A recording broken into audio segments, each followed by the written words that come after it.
नमस्कार। स्वागत है आपका इंडिया गेट टीवी पर। मैं हूं अजय सेतिया। मित्रों, देश भर की खाली पड़ी सीटों पर उपचुनाव हो रहे हैं। इनमें लोकसभा की सीटें भी हैं और विधानसभा की सीटें भी हैं। हिमाचल विधानसभा के चुनाव हो चुके हैं, गुजरात विधानसभा के चुनाव हो रहे हैं और गुजरात विधानसभा के चुनावों के साथ ही इन खाली पड़ी सीटों पर चुनाव हो रहे हैं। इनमें 3 सीटें उत्तर प्रदेश की भी हैं और उन 3 सीटों में से 2 सीटें उत्तर प्रदेश की राजनीतिक दशा दिशा तय करने वाले चुनाव हैं। मुलायम सिंह के निधन से खाली हुई मैनपुर लोकसभा सीट और आजम खान की विधायकी रद्द होने से खाली हुई रामपुर विधानसभा सीट। वैसे उत्तर प्रदेश की खतौली विधानसभा सीट पर भी उपचुनाव हो रहा है, लेकिन मैनपुरी और रामपुर सीटों का राजनीतिक महत्व ज्यादा है। ये दोनों उपचुनाव सिर्फ 2 सीटों के उपचुनाव नहीं है, बल्कि 2024 के लोकसभा चुनावों का लिटमस टेस्ट है। समाजवादी पार्टी का भविष्य तय करने वाले उपचुनाव हैं। दोनों ही सीटें समाजवादी पार्टी का गढ़ रही हैं। मैनपुरी यादव बहुल सीट है और रामपुर मुस्लिम बहुल सीट है। यादव और मुस्लिम ही समाजवादी पार्टी के मूल आधार हैं।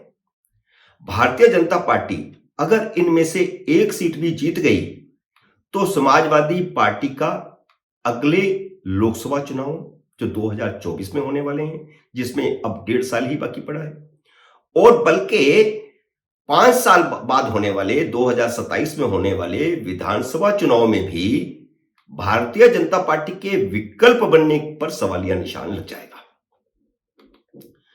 मायावती चाहती हैं कि लोकसभा चुनाव आते आते समाजवादी पार्टी का ग्राफ गिरे।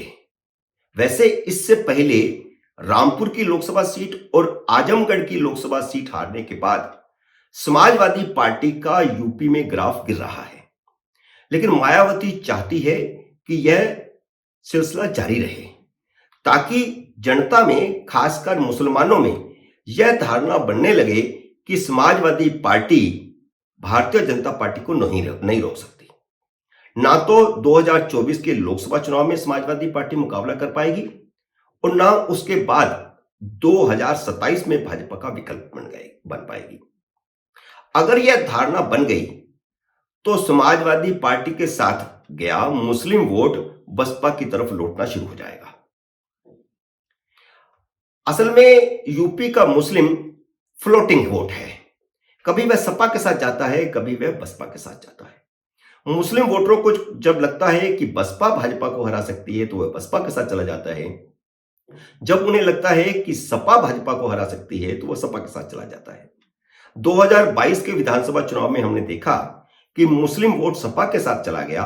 सपा एक अच्छी बड़ी पार्टी के रूप में विधानसभा में उभरी, लेकिन बसपा का सुपड़ा साफ हो गया।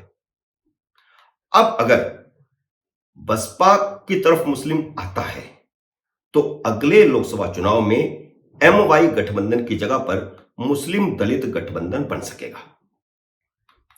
मायावती ने तीनों ही उपचुनावों में उम्मीदवार खड़े नहीं किए, जबकि आजमगढ़ और रामपुर लोकसभा सीटों पर उपचुनावों के समय आजमगढ़ में उम्मीदवार खड़ा किया था, लेकिन रामपुर में खड़ा नहीं किया। पहले हम यह समझ लेते हैं कि आजमगढ़ और रामपुर लोकसभा सीटों पर मायावती ने अलग अलग रणनीति क्यों अपनाई थी। फिर हमें समझ आएगा कि इस बार मैनपुरी और रामपुर विधानसभा सीट पर, मैनपुरी लोकसभा सीट और रामपुर विधानसभा सीट पर उसने उम्मीदवार खड़े क्यों नहीं किए। यहीं पर राजनीति है। अगर मायावती आजमगढ़ में अपना उम्मीदवार खड़ा नहीं करती तो बसपा का वोट सपा उम्मीदवार धर्मेंद्र यादव को जाता और वह जीत सकता था। रामपुर में अपना उम्मीदवार खड़ा करती तो हिंदू वोट बट जाता और भारतीय जनता पार्टी का उम्मीदवार घनश्याम लोधी हार जाता। अब वही रणनीति, वही राजनीति मैनपुरी लोकसभा सीट और रामपुर विधानसभा सीटों के उपचुनाव में अपनाई गई है। मैनपुरी और रामपुर में बसपा अपना उम्मीदवार खड़ा करती तो दोनों सीटों पर समाजवादी पार्टी को फायदा होता। वह कैसे, इसको मैं समझाता हूं आपको। मैनपुरी में खुद मुलायम सिंह 2019 में भाजपा उम्मीदवार से सिर्फ 11% वोटों के अंतर से जीते थे। 94,000 के आसपास वोट ज्यादा मिले थे। तब बसपा ने मुलायम सिंह का समर्थन किया था। 2019 में बसपा और सपा ने मिलकर लोकसभा चुनाव लड़ा था। 94,000 वोटों पर मुलायम सिंह जीतते हैं। 11% वोटों का अंतर है और बसपा ने मुलायम सिंह का समर्थन किया था, इसे ध्यान रखिए। और मैनपुरी लोकसभा सीट पर कम से कम 16% बसपा का सॉलिड वोट है। अगर बसपा का समर्थन ना होता तो मुलायम सिंह भी 2019 में हार सकते थे। इसी तरह रामपुर विधानसभा सीट पर भी बसपा का 8% के करीब सॉलिड वोट है। रामपुर लोकसभा उपचुनाव में बसपा के नहीं लड़ने से सपा को नुकसान और भारतीय जनता पार्टी को फायदा हुआ।